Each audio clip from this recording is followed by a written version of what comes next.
Okay, I will start sharing my screen, and Yasmin, you can let the people in already. Thanks.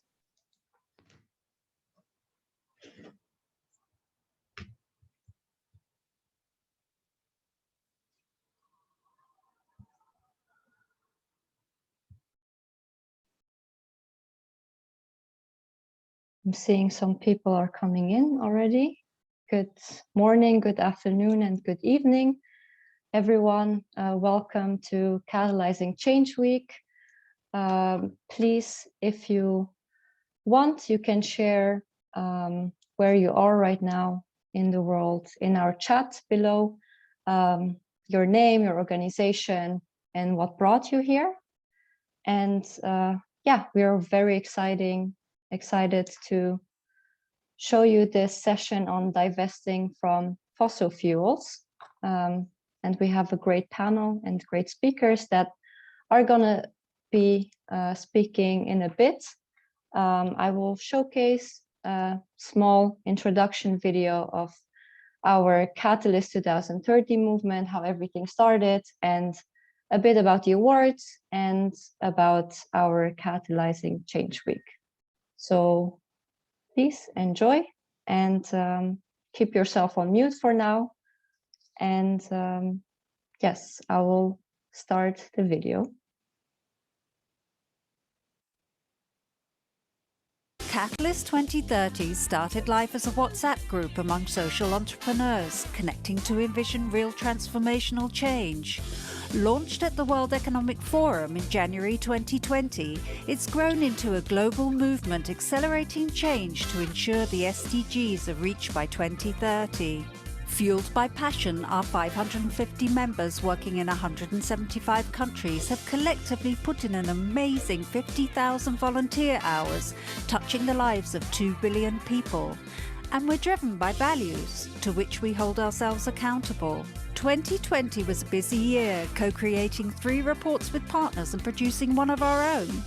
Inviting high-level guests to participate in the Catalyzing Change campaign, hosting fireside chats and expert hours, which will be continuing in 2021. To celebrate our achievements, together we placed our supporters in the limelight with the first Catalyst 2030 Awards for Systemic Change. With the blessing of the Dalai Lama, we celebrated finalists and winners in the following categories: special recognition for our early supporters, individual philanthropists, donor organizations, philanthropic intermediaries, corporate organizations, bi- and multilateral organizations, and 4 regional winners in the category of national governments. And now on to Catalyzing Change Week 2021. During this social entrepreneur-led event, we bring together diverse stakeholders in over 100 sessions to showcase their systems change efforts and the best practices that can accelerate our work in pursuit of the SDGs.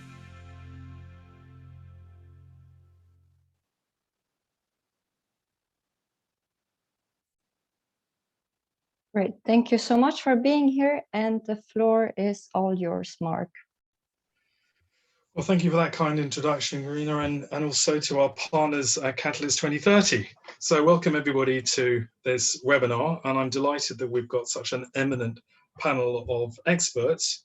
Climate change is a problem for the fossil fuel industry, and the next decade we're going to have to see a major running down of fossil fuel use, and that's going to mean challenging the traditional business models of the fossil fuel majors. And what you're probably going to hear over the course of the next hour, we have a number of different approaches to how we deal with that. And to set the context, at Carbon Tracker, we're a non-profit financial think tank made up of financial analysts and modelers, is that what we know is the fossil fuel industry is planning quite a major increase in production of fossil fuels over the next decade. So we've got a bit of a clash. How can we achieve the goals of well below 2 degrees at a time when we have an industry that says it's going to be producing more fossil fuels than it ever had? So the theme of today's webinar is social movements. And through the social movements, we have different representatives here that in their way help catalyze major change, particularly in dealing with fossil fuel investments. So I'm delighted we've got Sian Fergueson representing a number of trusts, and he's going to speak on behalf of the foundations and trust community. And then we have Ellen Quigley from the University of Cambridge, who's really taken a leading role here in looking at the financial risks associated with decarbonising energy and also divesting from fossil fuels. And then as we think ahead of the future, how is the end game going to look for the fossil fuel economy? Harjeet from ActionAid and supporting the work of the Fossil Fuel Non-Proliferation Treaty is going to come up with the next phase, as I see it, of the campaign movement, which is a global agreement to give up fossil fuel use. Everybody's going to get a few minutes to introduce themselves, and then we're going to have a bit of a conversation where we hopefully will go into a little bit of depth into some of these topics. So I'm going to pick on you first, Sian, because I know we've worked together in one way or another pretty much over the last decade. What's happening with the foundations? Why are so many foundations still up to their necks investing in fossil fuels? How do you see it from your perspective? And what did you do? And how did your work really help catalyze the movement amongst foundations? I'd love to hear more about DivestInvest. Over to you, Sian. Thanks, Mark. Mark, when I started in the trust and foundation business, which was about 10 years ago, you were one of the first people I ever met. I think when Carbon Tracker was coming in to get funding for, it wasn't even Carbon Tracker then, for your work on the unburnable carbon. And I think that set us on a particular direction with the trusts and foundations. So I work for three trusts, the Ashton Trust, the Martin Leonard Trust and the JJ Charitable Trust. And for years, I mean for 30 years, more than 30 years, those trustees really struggled on ethical grounds on holding investments in the companies that their grant making was trying to solve. So they're investing in fossil fuel companies but trying to deal with climate change. It didn't make sense, but they were advised to keep hold of those investments because they were good income generators for them. But if you remember, in December 2014, we met with you and Ellen Dorsey to have a conversation with fund managers and other asset owners around what divestment was and DivestInvest. And at that meeting, the trustees decided that they would make a pledge to DivestInvest, so take holdings out of fossil fuel companies and increase investments in climate solutions. And they would advocate that to other asset owners, and they would talk to the asset managers to get them to introduce products. So it was easy for investors like us to make that switch.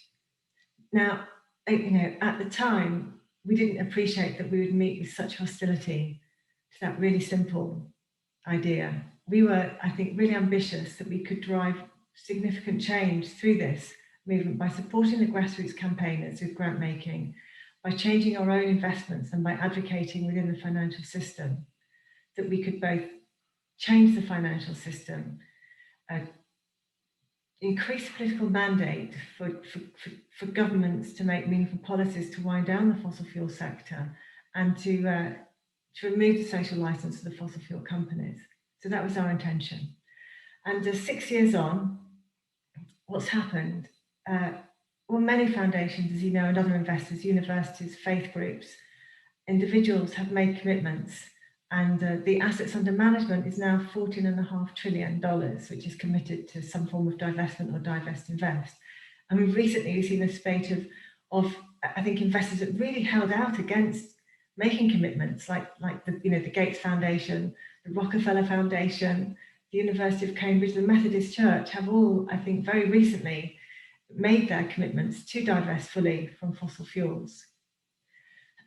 So there's certainly been a movement, and it has changed the social license. I think, and after really much pressure from asset owners like ourselves, like many faith groups and others, asset managers are now offering fossil fuel-free products. But I have to stress that was really hard. I mean, we were told at the beginning that we had no choice. If we had retail funds and passive funds, we had to be invested in fossil fuels. It's taken quite some time for that to change. And those wider impacts then, I can say, I think with certainty, that we've certainly reduced the social and political license of the fossil fuel companies. It's easier, I think, for governments to make some decisions like ending export credits, etc. I think the divestment movement has increased the cost of finance for fossil fuel companies, and it's certainly, they're certainly not flavour of the month. They have to justify everything they do, including their claims. But as we just heard from Newmark, it's not enough. In fact, production is going up. We're not able to close down production, and that's, I think, one of the big pushbacks that divestment and DivestInvest gets. How do we go to that next stage? And I think one of the most frequent criticisms we get within this movement is that you have to be invested to have a seat at the table. That in fact it's these companies themselves that will make the change. But as we've seen with the Methodist Church, and we've seen with the various investor coalitions, actually that's not enough to compel this, and maybe those companies are not the ones that make the change. So looking ahead, I think from our point of view, we think we need to do more divestment, more DivestInvest, because we need to invest in the solutions. We need to build more political mandate, and to drive that wedge that you often talk about, the wedge between, I think, the fossil fuel companies and the policymakers further, deeper and further, so that they don't influence the decisions at that level. And I'd love to hear from other of the panel members what else we should do. I think from our point of view, we also need to get primary finance out of fossil fuels. So that means the bank finance. And with our own investments, I think ideally we would like to be able to truly align with the Paris Agreement. And that means going beyond excluding fossil fuel extraction companies and factoring in Scope 3 emissions. Thanks for that, Sian. Before turning to Ellen next, Sian, do you think the foundations that have divested, and you talked about the ones who've said that they weren't going to, but then ended up divesting, do you think of yourselves as a community? Did your trust, did you get approached by other foundations saying, please help us understand how you did it and what it means and where do we go to for advice?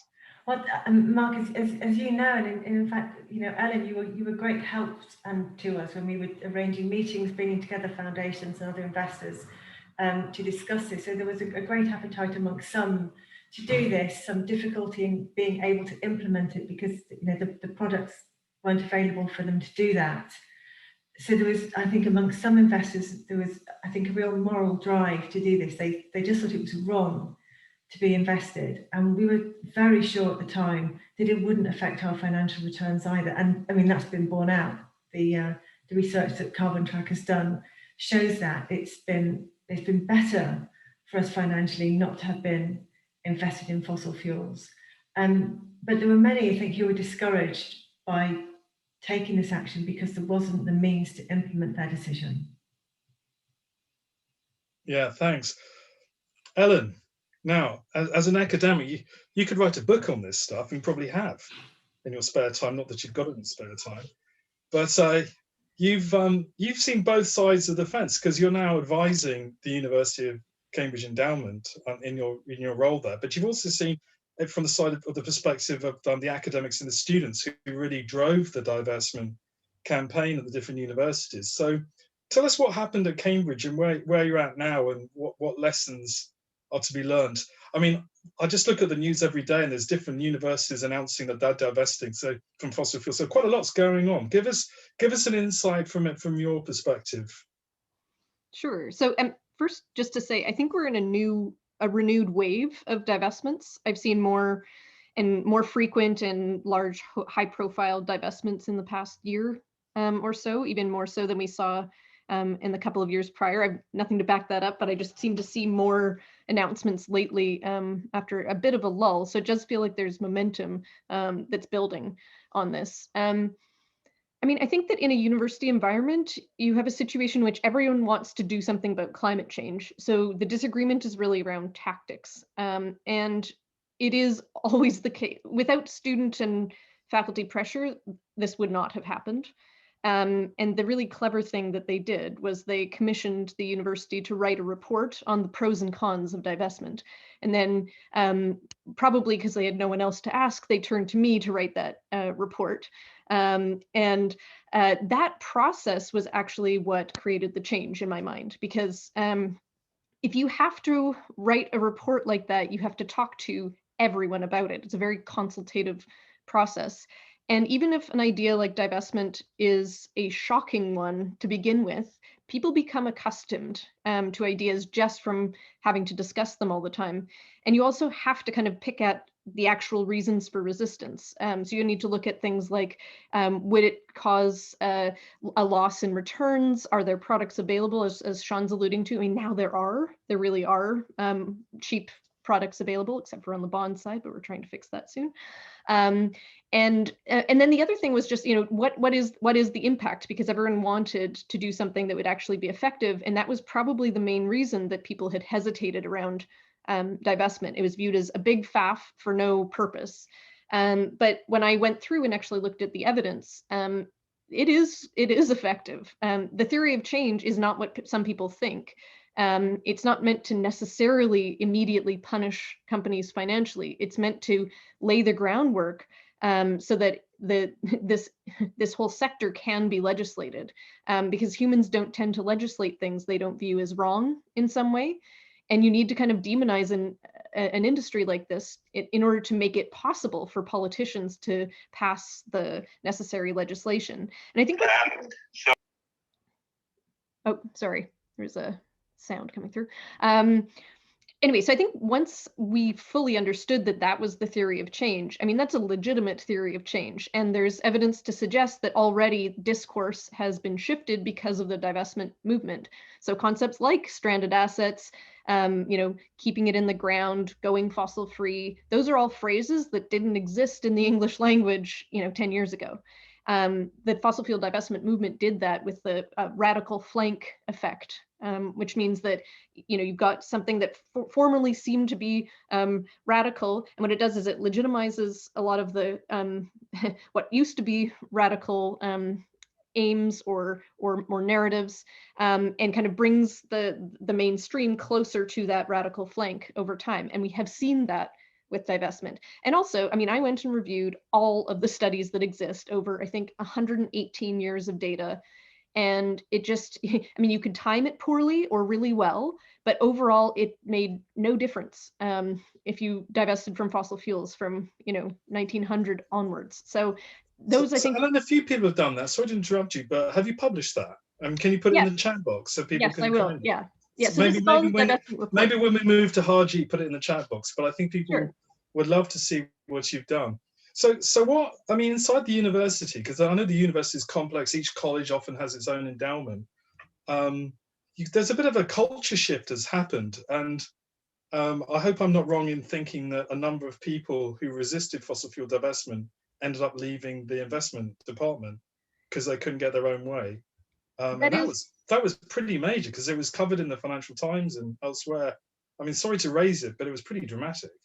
It was. I mean, look, it would be hard to have had more pressure from students and faculty here. We had everything from occupations to arrests to banner drops and sit-ins, die-ins, graffiti, everything you can imagine. It happened, and it's because of that kind of pressure that it eventually had to be reckoned with. But the interesting thing is that there are a lot of people who are very in favor of divestment, but it turns out as soon as you have a divestment policy, no one really opposes it that much, not within a university community anyway. So a lot of people have shifted their mindset.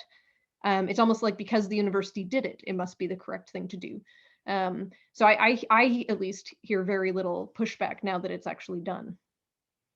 Excellent. Well, look, we're going to come back to that more in the conversation. Harjeet, if we can turn to you. I mean, as an observer, you've just heard from Sian and Ellen. You've heard the foundations have been divesting, and the universities have, and it's kind of a bit of a movement. You've got peer groups there. How does this look from your perspective as somebody who's worked with communities in the global south from a campaign perspective? Does all this sound about ivory tower and disconnected from the reality of frontline communities? And can you, and also in answering that question, can you also talk about why you think actually what we should be doing is an international agreement to give up the production of fossil fuels? I think people would love to hear what the treaty is about. Sure. Thank you, Mark, and really great to hear from Sian and Ellen for setting the context. Let me start with the second point, why we need treaty. I'm sure people in the audience must be thinking, what, a new treaty? It has been so painful to get Paris Agreement. It has been so hard, the kind of politics we have seen, the kind of arm twisting, bullying, and all kind of, nuisance in these negotiations. And still we got an agreement, which is not enough, which is taking us to a 3-degree warmer world. And so why do we need it? So let me first explain why do we need a new treaty. I think the important thing to look at and rather diagnose what Paris Agreement completely misses. It does not even mention coal, oil, and gas. It only looks at the demand side of consumption, of use of fossil fuel. It does not talk about the supply side, exactly what we are discussing right now. While there has been so much of momentum, still the production gap report says that we have to reduce the use of fossil fuel by 6% every year for the next until 2030. Where are we? With so much of noise and momentum, we are still not there. Climate emergency has already hit us. It's 30 years we are talking. Yes, as Alan is saying, it's only in the last 10 years, phase out fossil fuel and fossil-free world, and those terms have become far more popular because we only looked at the what part of it. We only talked about what needs to happen, and that's what Paris Agreement covers sufficiently, if not completely. It also talks about when, the 1.5-degree goal and then 2050 reference, and of course we need to do a lot more by 2030. But what it does not talk about the how part of it. Now, this is where we need to understand where the problem is. We felt that if we put enough pressure on keeping coal in the hole and oil in the soil, things will change. But they have not changed, or at least as much as we wanted them to. So why it's not happening? Now, that's where we need to understand the political economy of fossil fuel industry. Beyond financing and beyond lobbying by these big corporations, there is also a reality on one hand, also vested interests, including in developing countries. Can you hear me?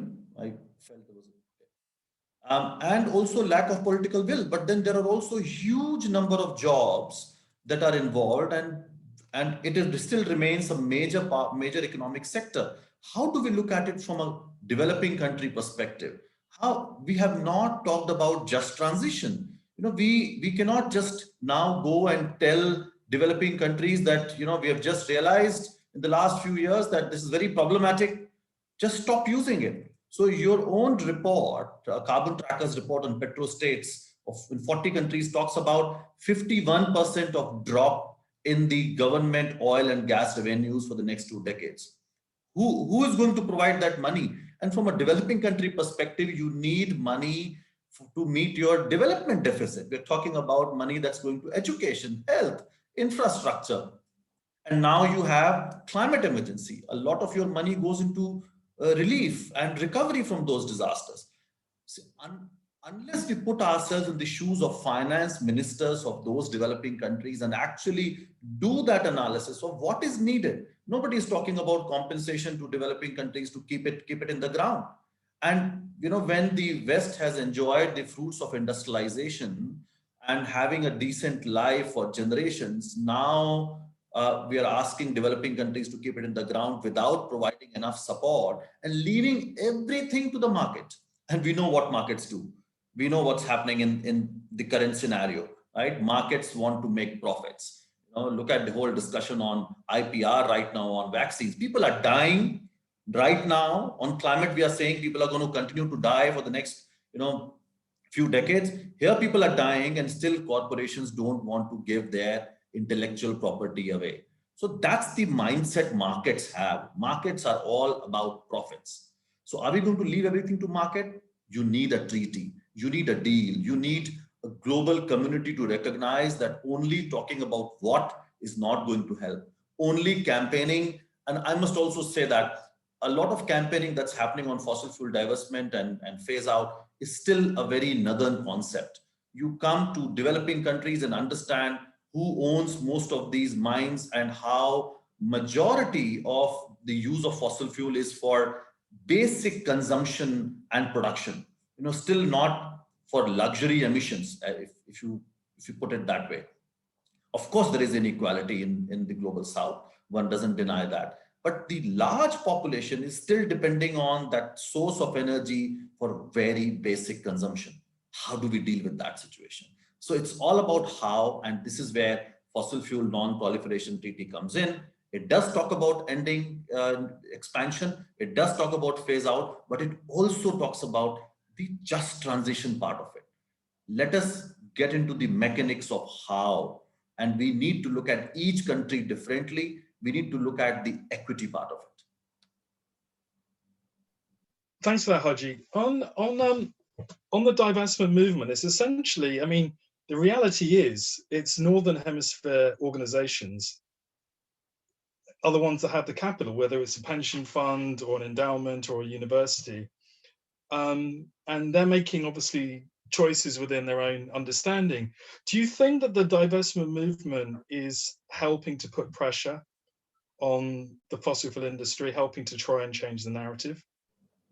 It is, and but largely in the global north, where these are private corporations, where the investments are happening for very different nature. In developing world, we don't have those kind of pension funds or endowments. We don't have universities so rich. We have universities who still depend on government revenues, right? It's a very different, rather contrasting situation that we are talking about in the global south. And I don't think we have even understood that. And that's where some of these campaigns that have worked in the global north are not getting that kind of traction. Imagine I sitting in India, if I have to talk about divestment, I have to go against Indian Oil Corporation, which is government owned and which is providing the cooking gas and diesel petrol for agriculture. People are going to say, are you nuts? Are you crazy? What are you talking about? Where is another source? We haven't really reached the kind of renewable energy revolution you need. Where is the investment? So, Harjeet, the reality. I know India spends about $60 billion a year on energy imports, which if it generated its own energy, it would save that cash and could be spending it on education and health. How do you see a just transition happening in your country? And then I'm gonna get some responses to the points you've made from Ellen and Sian. But you're right. I mean, you're a fossil fuel dependent economy. You've got the giant size of coal India, but you're also one of the countries building out the most clean energy, particularly solar, of any part of the world. So how do you see that? Do you see displacing fossil fuels is ultimately going to be a good thing? Do you think you're going to get there fast enough? Oh yeah, absolutely. There's no doubt about it. If you look at the target that the Indian government has put on the table, which is dependence reducing to by 40% by 2030 from away from fossil fuels. It's about renewable energy target 175 gigawatt by 2022. Although we are not very close, just 60%, and of course many things have slowed that down. But the ambition is there, and for all the reasons that you said, Mark, which is about looking at balance of payments and reducing import dependence. Clean air, that's also a thing, and then how it displaces people, how it really destroys forest and natural resources. So there are so many triggers that are pushing for that. But I think we also need to realize that it has to be a transition. By asking them to stop immediately, it's not going to happen. Then nobody, and this is where the gap is, and that's why I continue to talk about just transition, even within India. So I will not say between countries, we have not talked about how and what will help you in just transition. And even within the country, Indian government has also not started discourse on just transition. I think we also need to do that, because we have some coal producing states, and then we have some states that are leading on renewable energy revolution. If you shut down mines, do you think those people will become solar engineers the next year? No, we are talking of very different sets of people. What will happen to miners? And then you'll create more jobs for solar engineers. So what is that pathway for people to get jobs? Even that discourse hasn't started. So I think we really need to talk about, and again, I can't emphasize enough, is the how part of it. And that nuts and bolts will actually take us towards where we want to go. Okay, thanks, Harjeet. Sian, can I turn to you? DivestInvest. We hear a lot about the divest bit, but not so much about the invest bit. Do you want to help us understand? Because I know it's been discussed. I mean, how the points Harjeet had been making, do you think they get as much consideration as the divestment side? As you know, Mark, I think we often wish it was called invest, divest, rather than divest, invest, just because of the focus. No, it doesn't, and I think Heidi's exactly right that the how bit is really difficult, and we can't even manage the how bit in our domestic situation, can we? In terms of North Sea oil and gas, and the transition for workers away from that, and you know the decline of that particular sector. So we haven't done that well enough. We haven't put enough resource into it, and I think as foundations who fund and make grant making, there's a need for us to invest in that side of divest too. So that sort of capacity building. But Harjeet, I know we briefly spoke about this the other day about socialising. How you begin to socialise that idea. I'm sure Ellen will come on to this. Ellen's point about what DivestInvest did, what divestment has done, has made this, you know, a right and wrong issue, bring it to the fore, and I think that's what we similarly need to do about, you know, a fair transition. You know, the how, you know, has got to be, you know, socialised and become normal in that way. I'm not sure how, but I do love the non-proliferation treaty myself. I think that's a good way for us to, you know, to get that conversation going. Ellen, can I turn to you? I mean, obviously, universities are about educating and training people, but Harjeet makes a good point. I mean, how quickly can we make this go, and how can it be just and equitable? How much do you think that's come up in the conversation or the dialogue that you've had with other university departments and other colleges about this issue? I mean, it's front of mind for student campaigners for sure. So they keep that as a central part of the narrative, which I think is absolutely critical, especially for a colonial university that made a lot of money off of slavery and colonialism, to be frank. So you have to pay attention to that, or you have your head in the sand. I mean, just to say, I think I used to put too much emphasis on the invest part and not enough on the divest part, because I think what we're seeing now is what people are calling an addition instead of a transition. So, you know, fossil fuel usage is continuing to grow, while of course, so is renewable energy. That's also growing. But unless we shrink the fossil fuel side of things, we can't get where we need to go. And just to add, the research that I conducted in the report that I posted into the chat a few minutes ago supports what Harjeet is saying. You can't just handle this issue on the demand side. You'll end up with a lot more lost money, actually, because what you'll see is, you know, increased supply will drop the price. People will consume more oil and gas and so on because the price is low, but then it'll go back up because there, you know, it'll be a lot more volatility, a lot more stranded assets, and just simple financial losses. So you really have to look at it from the supply side as well, which is why I really support this treaty. So I'm gonna ask a rather nebulous question, which is, it's not illegal to be an oil and gas and coal company. It's not illegal to raise finance for them, but we know that the burning of fossil fuels is at the heart of the problem of climate change. You've got a hugely powerful global fossil fuel industry worth trillions that owns policymakers and politicians are in its pocket, and we can just look at that from the US. Are we trying to, the divestment campaign, are we trying to push water uphill? And Harjeet makes an important point about regulation. Policy and government and regulation can't be trumped ultimately. Voluntary action can't quite get you there. I'm interested in a sort of a view that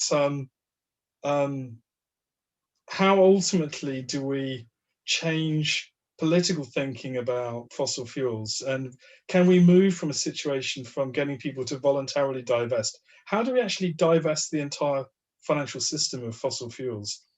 Do we have to wait until there's a treaty? Do we have to wait until alternatives have caught up? I mean, how do you see this playing out in the next 5 years? What should campaigners be focusing on? I mean, anyone can answer that question. I'm going to turn to questions in the chat box, but how do we deal with the next 10 years? I'm interested in what the strategies are for the next 10 years. I'm happy to jump in. Jump in, yeah. So first, banks.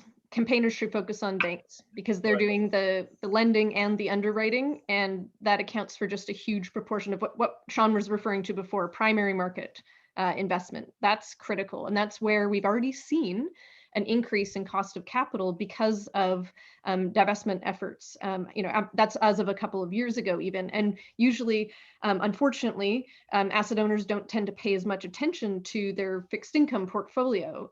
So the more we see people who have divested from equity turning to their fixed income portfolio and paying attention to the banks, we actually could make it quite expensive to continue to develop, especially new projects that have a great risk of fossil fuel lock-in. But also just to say, Mark, from Carbon Tracker's own analysis, I mean, the alternatives have caught up in electricity. That's all major markets. I'm sorry, I'm quoting to you your own reports, but in all major markets, coal can compete with solar and wind can compete with coal now. So we start with the things we know how to decarbonize. That would be electricity and actually increasingly transport, especially light vehicles. Within the next couple of years, we'll see cost parity. So it's really who crosses borders like capital, like these multinational corporations. It is investors like pension funds who have a public interest as well. They should be supporting governments because they're the only ones who can kind of halt the forum shopping that these companies are otherwise going to do. And they can help make legislation more readily passable by governments if they are kind of creating a bit of a level playing field for these companies, no matter where they happen to be domiciled. Mark, shall I talk about what we're seeing on the ground in terms of organisations which are seeking funding from us? Because it's those civil society groups which I think are leading the march and always have done, as Alan has said. So more on litigation, actually. This is a morally human rights issue. So and litigation seems to be more increasingly likely to succeed. We see and watch funding and watch with interest what happens with the human rights case of the 6 Portuguese young people. I think increasing activism and it takes real, I think, courage and bravery amongst, I think, civil society in the Southern Hemisphere, who are both, I think, demanding an end to fossil fuel investment, but an investment in energy access and energy democratization, etc. So I think it's a role that we have and other foundations have is supporting that sort of activism and those sorts of movements. So those, I think, so we can see, and then bank finance too is your primary finance, Ellen, as you pointed out. So the move towards that. So these, I think it's important for us who are funders to see what's happening on the ground amongst those movements and ensure they have capacity to take that forward. As you know, Mark, none of this would really have happened if it hadn't been for 350 and Bill McKibben picking up your work on unburnable carbon. Yeah, I mean, they made a very simple observation. In fact, all the divestment movement, which is, if you want to deal with climate change, owning fossil fuel companies is not going to be the way you deal with it. And so there's a very strong case for divesting from fossil fuels from a number of perspectives. And Ellen, you made the important point that yes, renewable energy is cheaper in most parts of the world compared to fossil fuels. So that kind of leads to the thought, well, if renewables are cheaper, is this just a matter of time? If we've won the technology argument and we've largely won the financial arguments, should we just leave things as they are and wait for the world to decarbonize and just take the ride, or where's the incentive to act now? I mean, Harjeet, this webinar is about social movements. Do you think the job of social movements is to accelerate government action now? And if so, where do you think the pressure points are? Well, we have to have a multi-pronged approach, and let me also connect with some of the previous comments. Yes, we need a campaigning on financing for divestment, but we also need campaigning to make sure that the finance is available. So what you're saying, Mark, and we know when we talk about renewable energy being cheaper, we only look at one part of it, which is per unit cost, which is happening in India. I mean, if I tell you in Indian rupees, it's 2.5 rupees. I mean, if I calculate by dollar, it's peanuts. You know, that's the unit rate we have come to. And the energy that we generate from, you know, per unit from coal, it's at least 3 to 4 times. So those calculations are there, but still you see investments happening in fossil fuel. Why? Because of the upfront cost, the capital cost that is required. Who is talking about it? Where are the deals happening to assure developing countries that we are going to put money, we are going to give you concessional finance, or we are going to give you, you know, finance with, you know, with no interest? This is the deal. That's not happening. You know, recently you must have seen the news on CNN that a Canadian company massively investing in Namibia, they found a huge source of oil, and they're going to continue drilling. And the Minister of Mines says that we are one of the most vulnerable countries. We know it is dangerous, but are we getting compensation? It's right there. Now, we cannot just ask them to keep it in the ground. That's where financing has to come for renewables, but also to help them, because they need money for their own development needs. We are talking about those countries. Even that carbon tracker report is, when we talk about revenues going down, who are we talking about? We are talking about the Nigerias of the world. We are talking about Guinea. We are talking about Malaysias of the world. That discourse needs to happen, and we are not doing that. At the same time, now role of social movements, we also know that there are so many challenges. If you continue mining in developing countries, who is losing most? It's indigenous people, right?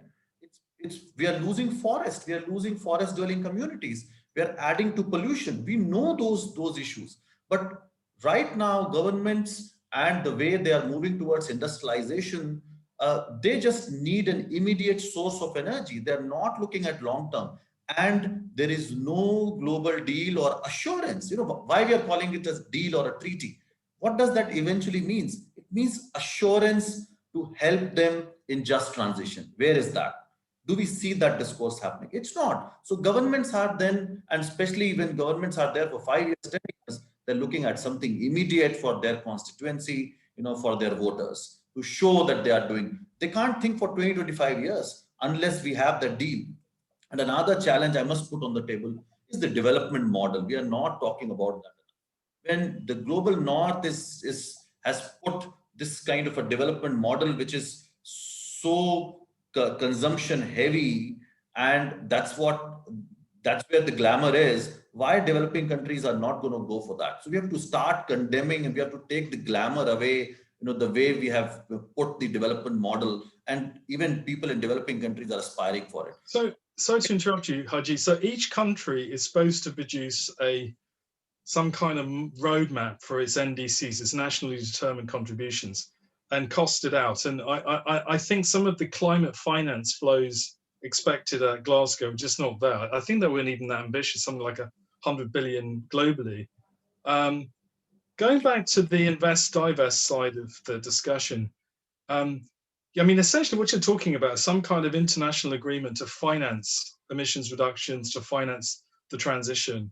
And we've got the situation where not all the capital, but most of the capital is in the global north. Most of the need for the transition to move to leapfrog to low carbon is probably in the global south, Asia and Africa particularly.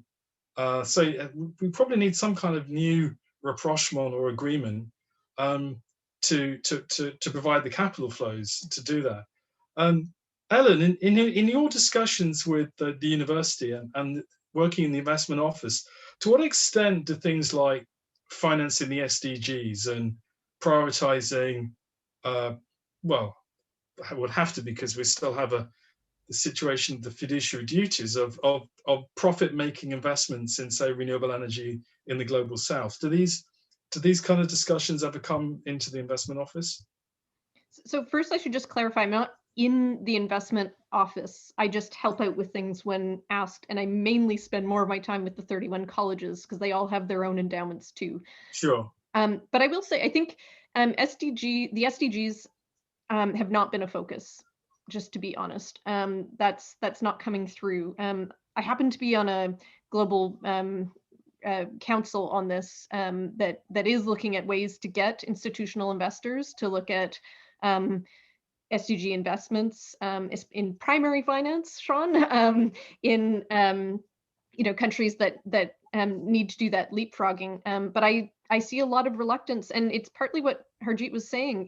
There needs to be some concessionary finance here. There needs to be government guarantees. You could even get the IMF to use their special drawing rights. Sure. I don't see people talking about that very often. And if we don't see that, I mean, Harjeet also pointed out there's a training issue too. The supply chains and workers are a big part of being able to do a different kind of energy construction project. And if you've got things set up to do the old way, even if that's more expensive in the end, which is now turning out to be the case in many regions, you're going to do it the old way because there just isn't the money there to do the retraining. I'm going to ask the same question of Sean actually in the foundation work. Before I do, I'm just going to make an observation, and I can say this as an old white male, is that students seem to know very well what they're against. They're not so good at knowing what they're for.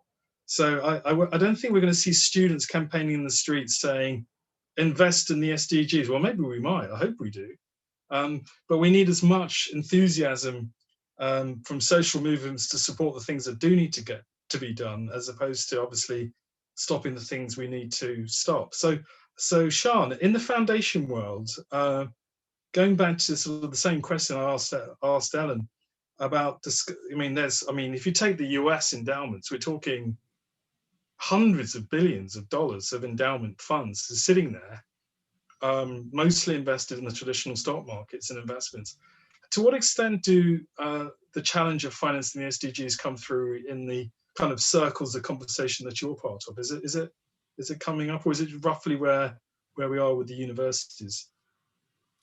I think what we're seeing increasingly, Mark, or I'm witnessing, and this is probably more UK and European-based foundations than it is the US, is I suppose, and I think Harjeet, it probably references what you made about the development model, is just, the dissonance that we have about, our investments are based on companies which are based on growth, which is based on ever more consumption, which is driving the problem. And how do we begin to deal with that? So that reckoning that we have, that it's discomfort, isn't it? At the moment, everything seems to be a substitute. We take out fossil fuels, we put in renewable energy, we get rid of our combustion engine car, we get an electric car, and we just can't do that.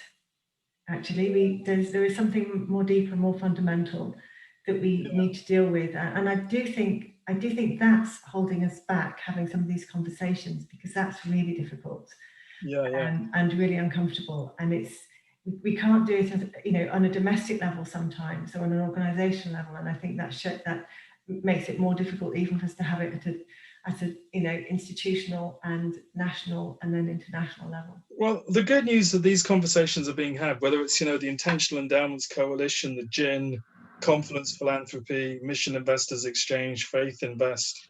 So we're creating the platforms at least to try and make some kind of progress. Now I can see we're down to about the last sort of quarter of an hour or so.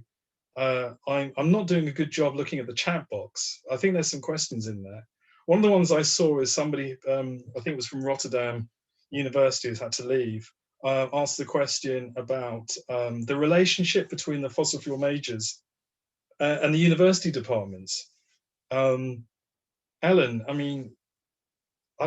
Cambridge must probably still be taking cash from the oil majors. How do you deal with the ethics of that? And it must have got quite contentious over the last couple of years. It's a really tough question. It accompanies a trend in which universities are becoming more, much more of their funding is coming from corporate interests, and that itself is an issue. I think that what we've seen is that divestment can be decoupled from the kind of commercial relationships with these organizations. So to some extent, there's a willingness to act on one and then think really carefully about the other without necessarily doing them both at once. But I'll also just make the point that, Cambridge has right now several reports underway on the extent to which, as a university and the individual colleges, have benefited from the slave trade. And those are the types of reports that will have to be written 50 years from now if we don't deal with who we're taking money from now. And so that, you know, there are very strong parallels, as much as people don't like to think that, and that will have to be reckoned with, either now in a sensible and forward-looking way, or later in embarrassment. Yeah. Well, I'm as kind of moderator, I'm doing a useless job at looking at the questions and answers, but I've just spotted one that's come in. And please, and those listening to this conversation, please join in by adding your questions into the chat box, and I'll do my best to try and raise them. But this was for Harjeet, and it comes from Cindy Coleman at both ends, highlighting the construction of the East Africa pipeline in Uganda, which is going to be carrying oil and gas. I think it's being built by Total, supported by a number of international banks. And Harjeet, you mentioned the Okavango Delta and Recon Africa in Namibia, trying to find the next big kind of oil opportunity. So I think her question was what can we do to bring attention to the impact of oil and gas companies in the developing world, particularly in pristine areas of the environment like East Africa? Any reflections on this? They know it. I mean, that's exactly what I'm saying. You listen to the Minister of Mines from Namibia, he knows it. He's saying, why should I keep it in the ground? We have not addressed that very question. Why now Global South should keep it in the ground?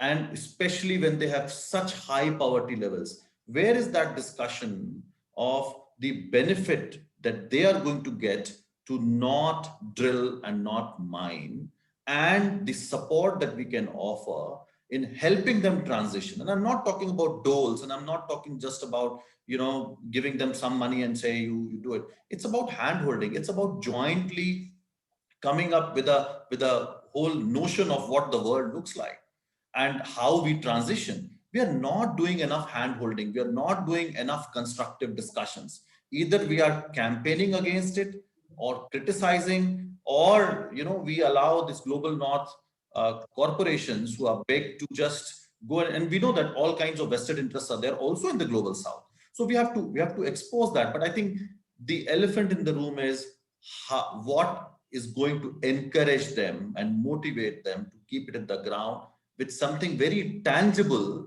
so that they can take their population out of poverty and live a decent life. What is that source of revenue that's going to replace if they have found oil or coal? As a global community, we have not. So just to add to what Harjeet has said, because he's really covered that whole side of things, just in terms of how to deal with that particular issue. I mean, I'm going to assume, having not looked into it, I'm going to assume that it's a very small group of very large global banks that are probably going to make most of the money out of this project anyway. By the way, I suspect that very little of the proceeds will go to Uganda and Tanzania, which is itself problematic. But you know, we all have to use banks. Our institutions bank with somebody, and it's usually one of the biggest banks because of the complexity of the banking arrangements.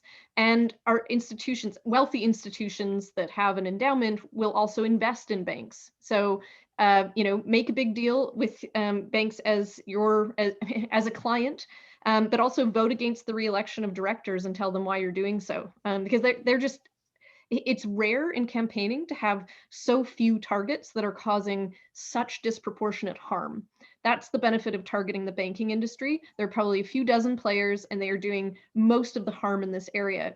You can trace back most of the things that we want to stop to a small number of very large banks. And it's this tail, you know, if you look at the curve of the amount of fossil fuel funding, it's an even smaller group that's responsible for an enormous proportion of the banking activity in fossil fuels. So that's just to kind of cover the other end of this.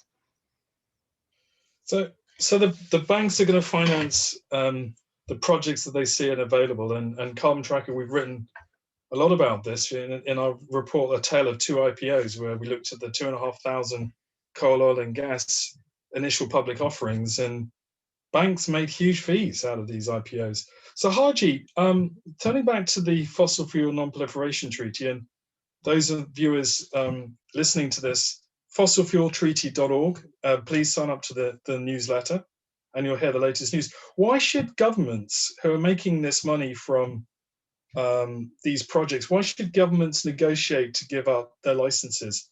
Why should they hand back?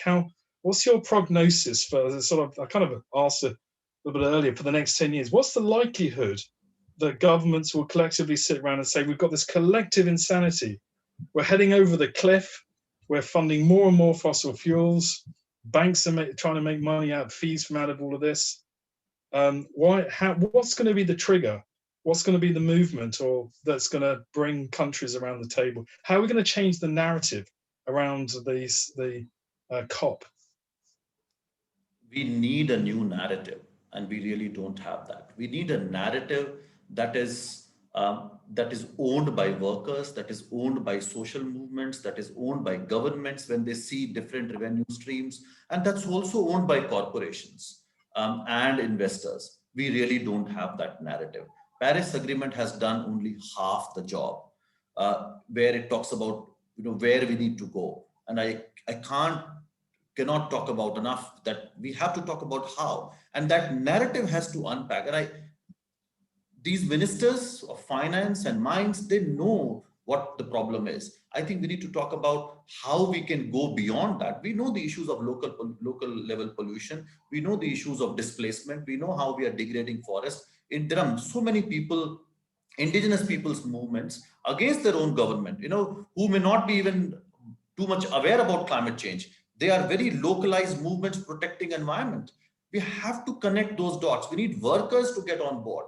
We need local assemblies and conversations to agree to that narrative, and that will put pressure on governments to really think 15, 20, 50 years down the line, and not in those 3 to 5 year cycle, which is normally an election cycle.